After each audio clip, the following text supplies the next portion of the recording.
لیتی ہے اتنے آرام سے. اچھا وہی یورپ میں مورگیج پر گھر لینا.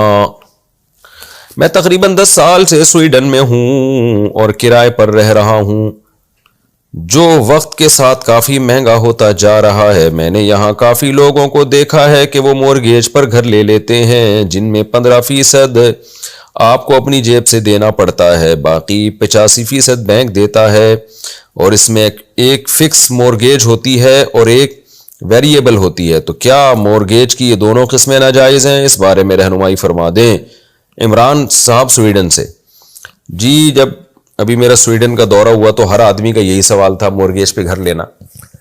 دیکھیں جو فکس ہوتا ہے نا اس میں بھی جو جہاں تک مجھے معلومات ہیں اس میں بھی وہ فکس ہوتا نہیں ہے. اس میں میرا خیال ہے یہ کنڈیشن ہوتی ہے کہ ابھی کیش دے دیں گے تو اتنا ہے اور قسطوں پہ دیں گے تو اتنا ہے, اور اس میں وہ آپ کو چھوڑ دیتے ہیں, آپ کی مرضی ہے.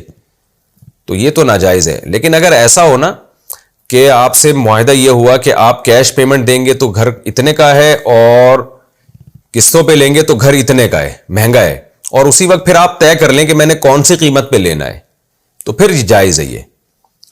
لیکن ایسا مجھے نہیں معلوم کہ ایسا کہیں ہوتا ہے. ایسا ہوتا تو کوئی تو بتاتا نا ہمیں. پورے یورپ میں ہم نے دورہ کیا, کسی نے بھی نہیں بتایا کہ اس طرح ہوتا ہے. ہوتا یہی ہے کہ سود لگتا چلا جاتا ہے, آپ جتنا لیٹ پیمنٹ کریں اتنا زیادہ سود لگتا ہے. اور بلکہ مسئلہ تو یہ ہوتا ہے مورگیج پہ آپ بینک سے لون لیتے ہیں اور پھر بینک کو سود کے ساتھ واپس کرنا پڑتا ہے. آپ کو تو وہ بینک کیش ہی پیمنٹ کر دیتا ہے آگے, تو بینک سے تو آپ کا سود کا معاملہ ہی ہوتا ہے.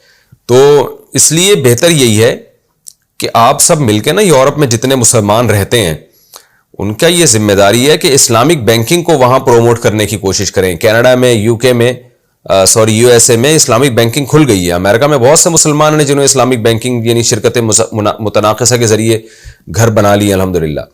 تو اب اس طرح سے اگر مسلمان چلتے رہے ان کے پاس تو پراپرٹی آئے گی نہیں کبھی زندگی میں. تو اس لیے مسلمانوں کو چاہیے کہ اسلامک بینکنگ کے لیے وہاں کوشش کریں. یورپ میں الحمدللہ وہ لوگ سنتے ہیں, وہاں آپ کیس کریں گے, آپ کہیں گے بھئی سود ہمارے مذہب میں حرام ہے تو ہمارے ہاں اسلامک بینکنگ کو رواج دیا جائے. تو میرا خیال ہے کہ سویڈن ہے یا ناروے ہے یا یہ کنٹریز سنیں گے بات. مسلمان اجتماعی کوشش کرتے ہی نہیں ہیں اور پھر وہ بس ناجائز کو جائز کرنے کے طریقے تلاش کرنا شروع کر دیتے ہیں.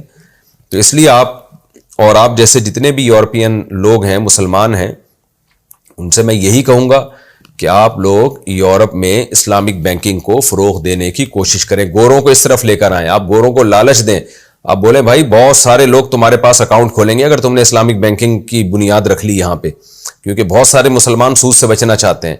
اب آپ دیکھیں نا یہ میزان بینک اور بینک اسلامی وغیرہ میں ان کے پاس ماشاءاللہ سرمایہ بہت ہوتا ہے, کیونکہ بہت سے لوگوں نے عام بینکوں سے پیسہ نکال کے میزان بینک میں اور بینک اسلامی میں اور ایسے اسلامک بینکوں میں رکھوا لیا ہے. اس کا فائدہ یہ بھی ہو رہا ہے کہ اب جو سودی بینک ہے وہ بھی اسلامک بینکنگ کی انہوں نے بھی ونڈو کھول دی اور وہ بھی اس طرف آ رہے ہیں. تو مسلمان اجتماعی سطح پہ کوئی کوشش کریں گے تو انشاءاللہ کام ہو جائے گا.